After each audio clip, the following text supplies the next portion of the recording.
Shalom, bien-aimés frères dans la foi, le programme encouragement du jour de retour autour de cette table avec sa 12e série d'enseignements.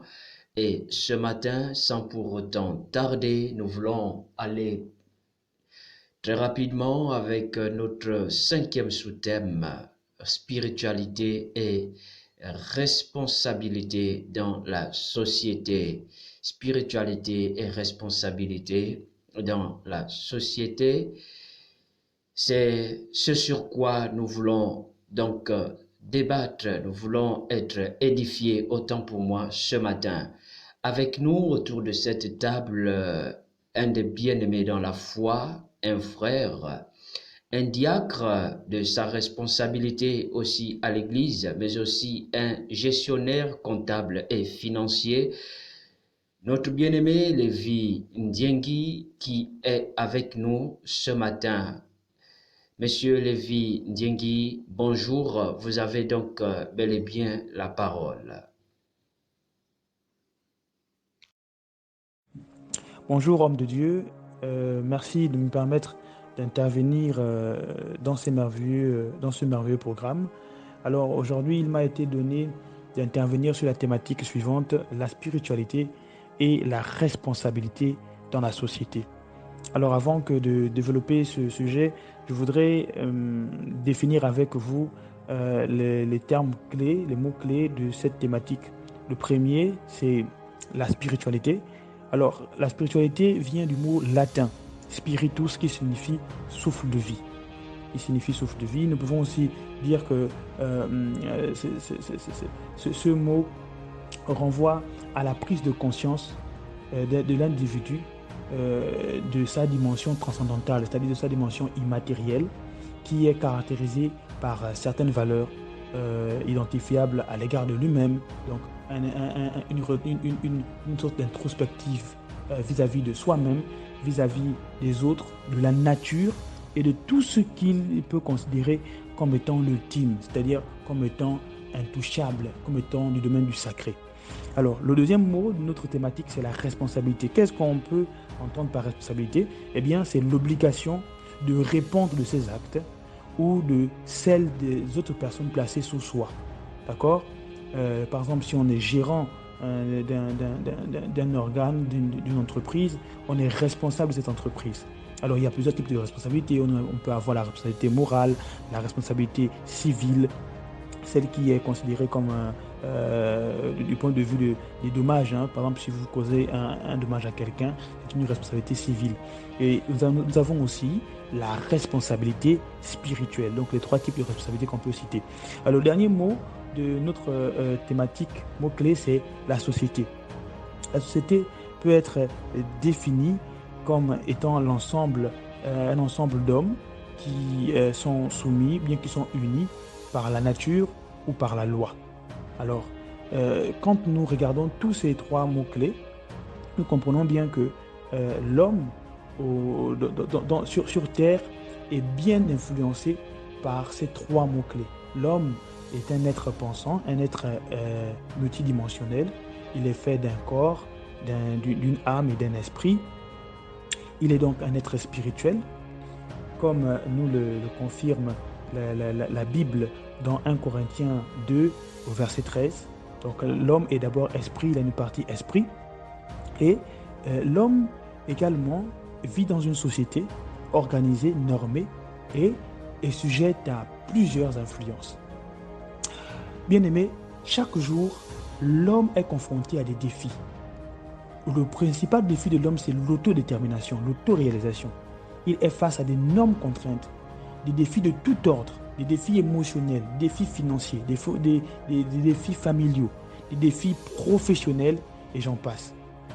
En effet, la société dans laquelle nous sommes devient de plus en plus compétitive. Hélas, les chrétiens n'échappent pas non plus à cette norme. D'ailleurs, c'est de bonne guerre.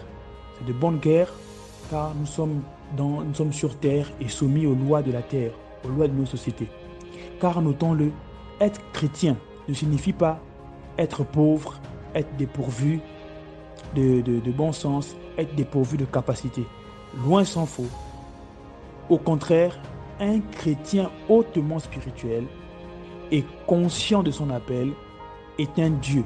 C'est-à-dire qu'il est fait à l'image de Dieu, il est conscient qu'il est fait à l'image de Dieu, donc il est doté de potentialités énormes.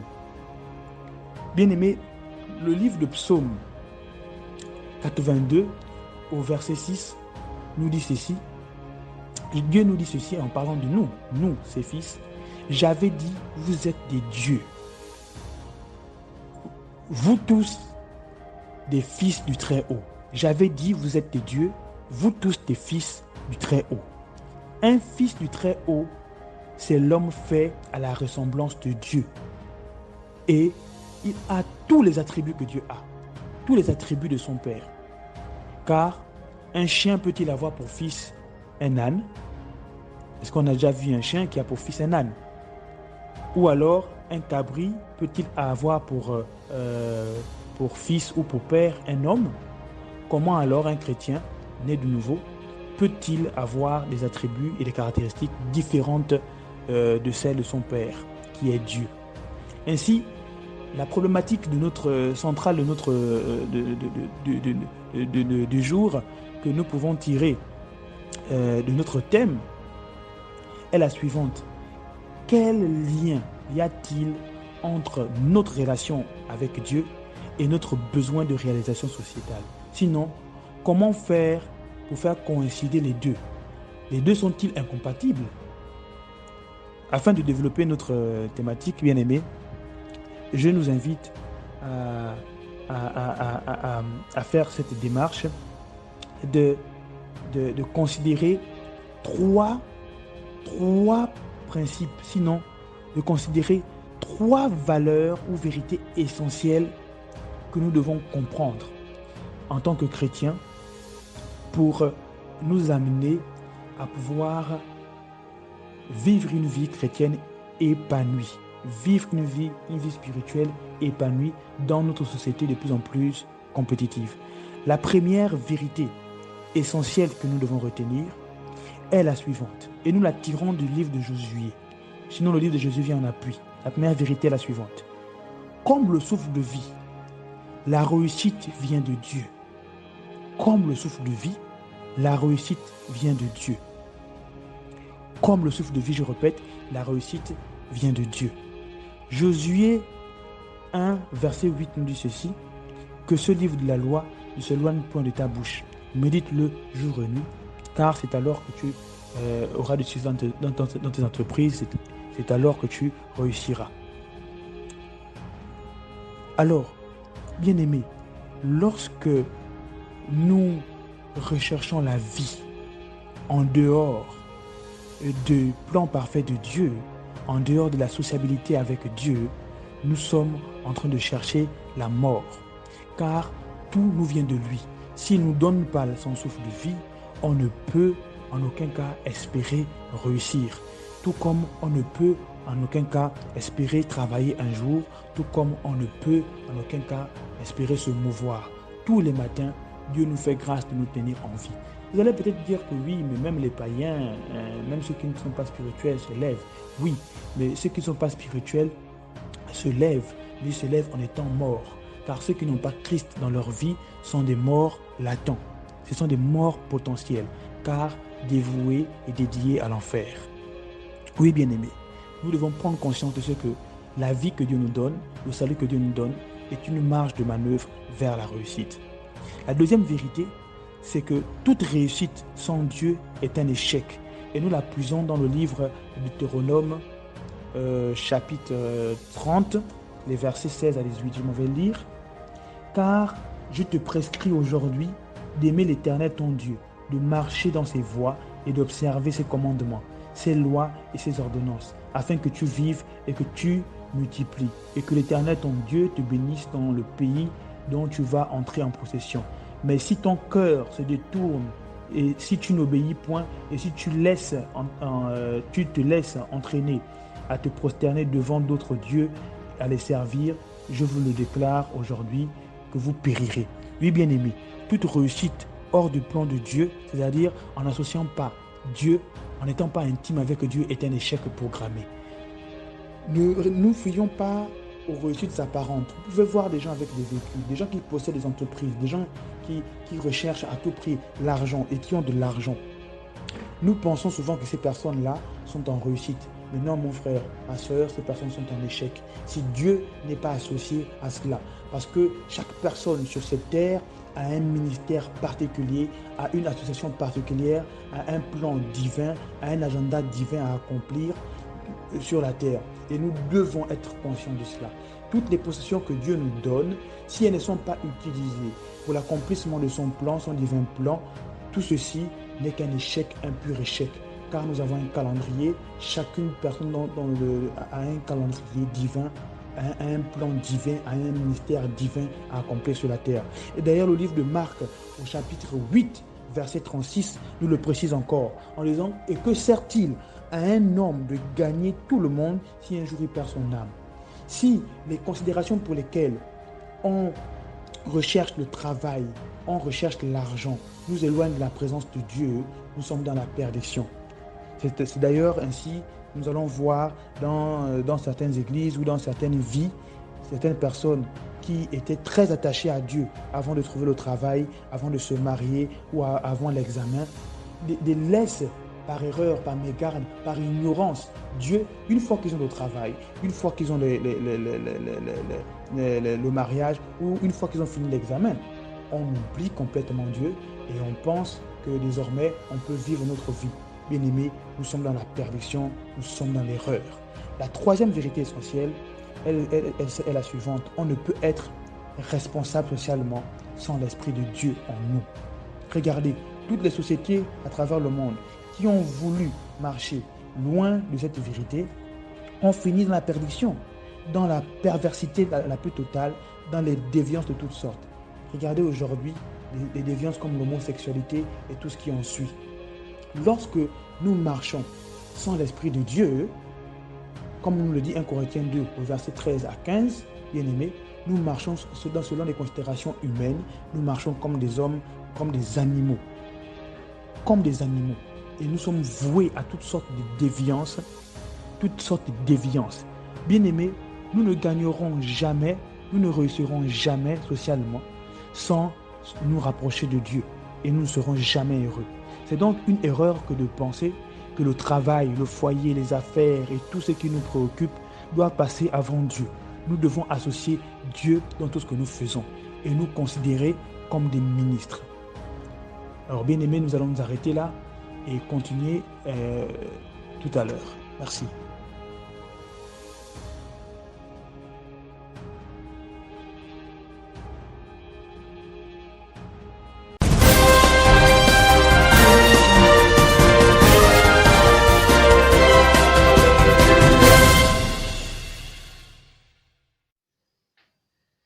De retour autour de cette table avec notre bien-aimé Lévi Ndiengui sur ce sujet spiritualité et responsabilité dans la société. Nous voulons donc vous remercier de prêter encore une fois de plus attention pour la suite de cette édification. Bien-aimé Lévi, à vous la parole. Merci, homme de Dieu, de me permettre d'intervenir. Alors, je vais rapidement revenir sur la dernière partie, notre troisième point. Nous disions qu'on ne peut être un bon responsable socialement sans l'Esprit de Dieu en nous. Oui, bien-aimé, le monde va dans toutes les déviances parce que nous mettons de côté aujourd'hui l'Esprit de Dieu. L'être humain veut se gouverner par lui-même. Et la Bible nous dit que celui qui n'a pas l'Esprit de Dieu en lui n'est pas différent d'un animal. Il est un être animal. Oui, bien-aimé, c'est l'être animal. Lorsque tu marches sans l'Esprit de Dieu, tu veux mener ta vie, ton travail, tes affaires avec ta propre intelligence, tu décides de marcher comme l'être animal. Si tu mets les principes divins de côté, tu vas te retrouver dans un gouffre. C'est voilà pourquoi on n'est plus surpris aujourd'hui de voir des pères de famille incestueux. On n'est plus surpris aujourd'hui de voir les femmes mariées qui ont des copains dehors. On n'est plus surpris aujourd'hui de voir toutes sortes d'immoralités rentrer dans l'église parce que les gens sont devenus de plus en plus irrévérencieux vis-à-vis de la parole de Dieu. On ne veut plus se laisser guider par l'Esprit de Dieu. La Bible déclare que la crainte de l'Éternel est le commencement de la sagesse. Un bon responsable de famille, un bon responsable d'entreprise, un bon responsable dans la société doit avoir la crainte de Dieu. Et pour avoir la crainte de Dieu, il faut être au pied du Maître. Pour avoir la crainte de Dieu, il faut être intime de Dieu. Pour avoir la crainte de Dieu, il faut avoir l'Esprit de Dieu. Amen. Bien-aimés, c'est vraiment important de reconsidérer cela. Alors, le second volet de notre intervention ce matin, de mon intervention ce matin, va porter sur le second axe de notre problématique, qui est de comprendre comment on peut arriver à faire coïncider notre spiritualité et notre envie effrénée de réussir. Est-ce que les deux peuvent-ils être ensemble? Est-il possible de les faire coïncider? Donc, car nous disions déjà que c'était une erreur de penser que le travail, le foyer, les affaires et tout ce que nous voulons faire comme ministère doit être mené en dehors de Dieu. Nous l'avons compris. Maintenant, comment faire pour faire coïncider les deux? Comment faire pour réussir et être amené à réussir? Comprenons une vérité essentielle, bien-aimés, qu'un homme spirituel est un homme différent. Un homme spirituel est un homme différent. Il vit selon les standards et les valeurs du royaume. Notons-le, la spiritualité est différente de la religion. En ce sens que la religion est la foi en un dogme, c'est-à-dire la contrainte de croire en un système de pensée particulier. Or, un homme spirituel est un homme libre et épanoui, à contrario d'un religieux qui est un homme contraint, vivant à travers les regards de sa religion, de sa communauté. Un homme spirituel vit par l'Esprit de Dieu. Or, là où il y a l'Esprit de Dieu, la Bible dit, il y a la liberté. Donc, c'est à être libre que de décider de vivre selon les standards de l'Esprit de Dieu. L'homme religieux, au contraire, vit selon la loi, sous la loi. Vous comprenez, bien-aimés? Bien-aimés, nous devons prendre conscience de notre identité.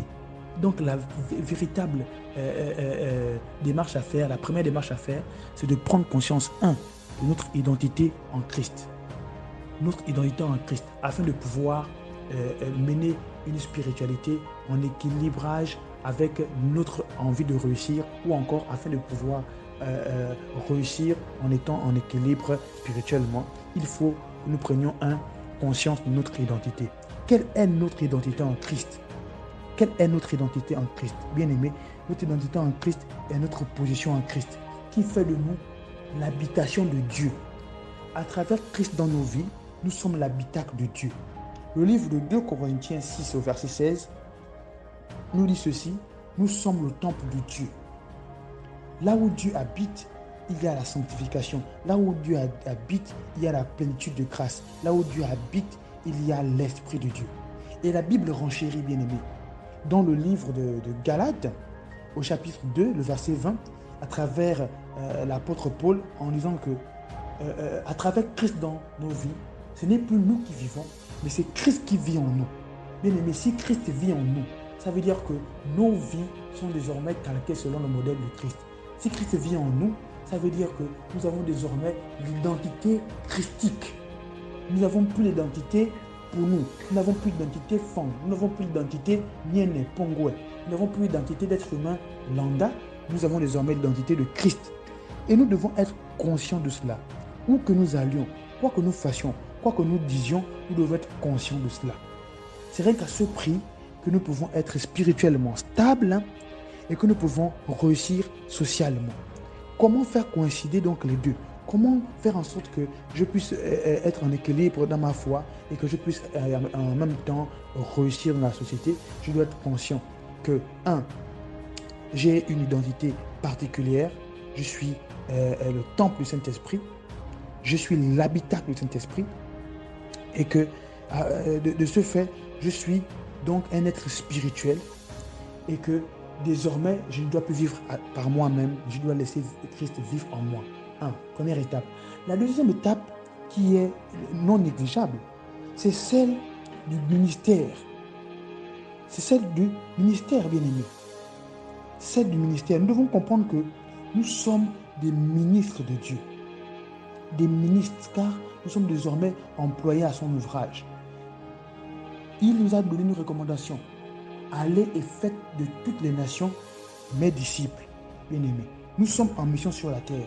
Et lorsque nous recevons le mandat du chef du gouvernement, du royaume céleste, nous sommes donc les ministres. Chacun de nous a un portefeuille. On est ministre dans l'église, on est aussi ministre dans la société. Le ministère, ce n'est pas que chanter au micro. Le ministère, ce n'est pas être apôtre, être évangéliste. Même étant homme d'affaires, on est ministre de Dieu. Même étant balayeur de rue, on est ministre de Dieu. Même étant médecin. Car partout où nous partons, nous transportons la présence de Dieu. Et partout où nous partons, donc par ricochet, nous transportons notre ministère. Le ministère, c'est toutes les positions sociétales que nous avons. Nous sommes ministres de Dieu à ces endroits-là. Bien-aimés, c'est choquant de voir des frères, des sœurs qui ont des multiples visages. Certains sont chrétiens que le dimanche. Et en semaine, ils redeviennent païens. D'aucuns ont honte d'affirmer leur chrétienté au travail, à l'école, dans la société, quoi. Et ils ont honte d'affirmer leur identité. Tout ceci résulte de l'ignorance de la dimension de temple que nous sommes et que vous êtes. Nous sommes, bien-aimés, des ministres, je le répète, de Dieu partout où nous allons. Bien-aimés, nous devons manifester notre différence. Souvenez-vous de Shadrach, Meshach, Abed-Nego. Ces jeunes gens ont manifesté leur dimension de ministre et leur dimension de temple. Ensuite, leur dimension de ministre, même devant le roi. Et c'est à ce prix que nous réussirons à changer notre société. C'est à ce prix que nous réussirons à impacter. Nous devons être conscients de notre identité, de notre positionnement en Christ. Et ensuite, nous devons être conscients de notre ministère. Le ministère, ce n'est pas venir paraître chrétien dans l'église et ne pas être capable de manifester sa chrétienté au dehors. Dans nos familles, dans nos maisons, dans la société, partout où nous allons, nous sommes contraints, astreints, tant que nous sommes sur terre, de manifester cette identité-là. Alors, est-il possible de faire cohabiter les deux? Oui, bien-aimés. Ce n'est pas impossible, c'est bien possible. Mais encore qu'il faut que chacun de nous fasse un examen de conscience, un examen spirituel. Car comme nous l'avons compris, être spirituel, c'est être libre. C'est décider librement de vivre selon les standards élevés de Christ en nous, de vivre selon la loi christique. C'est différent que d'être religieux. Celui qui est religieux sent cela comme un fardeau, sent cela comme une loi qui pèse sur sa tête, sent cela comme une épée de Damoclès. C'est-à-dire qu'à chaque fois que tu as l'occasion de te débarrasser de ça, eh bien, quand il n'y a pas un frère, quand il n'y a pas une sœur, quand il n'y a pas un bien-aimé à côté de toi, tu es libre de te livrer à toutes sortes de bassesses parce que tu es sous le joug de la religion. Mais si tu es dans la démarche spirituelle, tu es dans l'élévation spirituelle, tu es dans les hauteurs, tu es dans la dimension élevée, bien-aimé, tu vis la liberté et tu manifestes pleinement ta dimension, ta position christique. Et tu parviens à complexer les païens autour de toi, se demandant quel esprit vit en toi. C'est ainsi que nos vies deviennent des témoignages, c'est ainsi que nos témoignages finissent par impacter, c'est ainsi que notre impact finit par apporter dans la maison du Seigneur des âmes, c'est ainsi que des âmes finissent par apporter des âmes, c'est ainsi que nous finissons par entrer dans le plan divin de Dieu à travers toutes les potentialités que Dieu a mis en nous, bien-aimés. Donc, il n'est pas normal que nous puissions ignorer notre position en Christ et que nous puissions vivre une vie d'esclave étant sous le joug de la loi. Soyons libres, vivons la liberté. Bien-aimé, mon souhait est que plusieurs soient libres de leur position en Christ.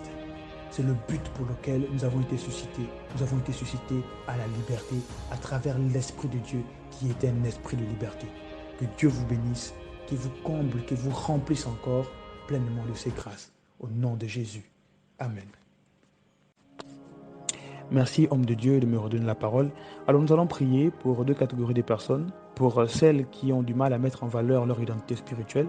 Et ensuite, nous prierons pour tous ceux qui ont du mal à faire coïncider leurs obligations sociétales, leurs défis sociétaux avec la vie chrétienne. vraiment que Dieu nous accompagne. Prions pour ceux qui ont du mal à mettre en valeur leur identité spirituelle. Seigneur, tu vois tous tes enfants, Père éternel, que tu as rachetés, qui t'ont reçu comme Seigneur et Sauveur. Je prie, Seigneur, que tu t'élèves dans leur vie et que tu prennes la première place. Puisses-tu illuminer leur esprit afin de leur révéler, Seigneur, ta véritable personnalité, afin de pouvoir ouvrir, Seigneur, leurs yeux spirituels, qu'ils comprennent que tu as fait de leur corps, de leur âme, de leur esprit, ton habitacle, que tu habites en eux, et que ton esprit vivant en eux leur accorde la pleine liberté. Car ta parole déclare, là où il y a l'Esprit de Dieu, il y a l'Esprit de liberté. Seigneur, ils ne sont plus esclaves de ce monde. Ils sont des rois, ils sont des dieux, donne-leur de marcher comme des dieux et de manifester, Seigneur, leur identité, de manifester leur identité, de manifester, Seigneur, leur identité de fils et filles du royaume, au nom puissant de Jésus. Merci Seigneur parce que tu impactes un jeune homme, tu impactes une jeune dame, tu impactes un monsieur, tu impactes une dame et tu impactes une génération d'aigles qui vont, Seigneur, désormais relever la tête et parler de toi partout où ils iront. Au nom puissant de Jésus, avec toute la fierté, Seigneur, que cela requiert. Amen. Seigneur, je m'en vais prier pour tous mes bien-aimés qui ont du mal à faire coïncider leurs obligations sociétales avec la vie chrétienne. Seigneur, d'aucuns se sont découragés, ne parviennent même plus à prier parce qu'ils se disent que la prière ne leur apporte rien.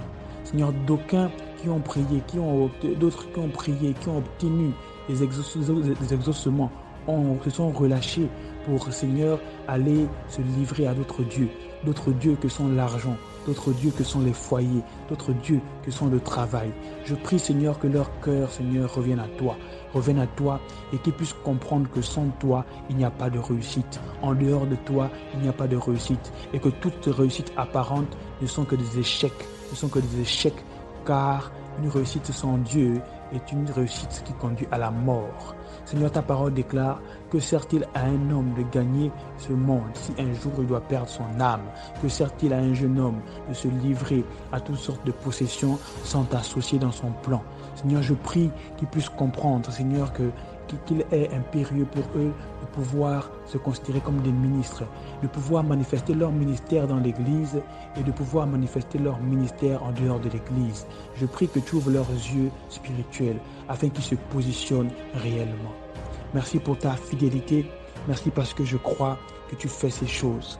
Au nom puissant de Jésus que j'ai prié. Amen. Merci pour tous ceux qui nous ont suivis. Merci pour tous ceux qui ont pris part à ce programme. Et je bénis encore l'homme de Dieu, Stevie Venga, qui m'a donné l'opportunité d'intervenir ce matin sur cette thématique. Que Dieu te bénisse, homme de Dieu, et que Dieu bénisse toute la communauté des frères qui nous ont suivis. Amen. Au revoir.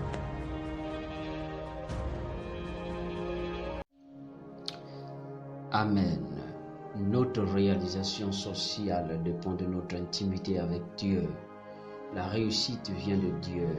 Toute réussite sans Dieu est un échec. On ne peut assumer ses responsabilités socialement sans le Saint-Esprit.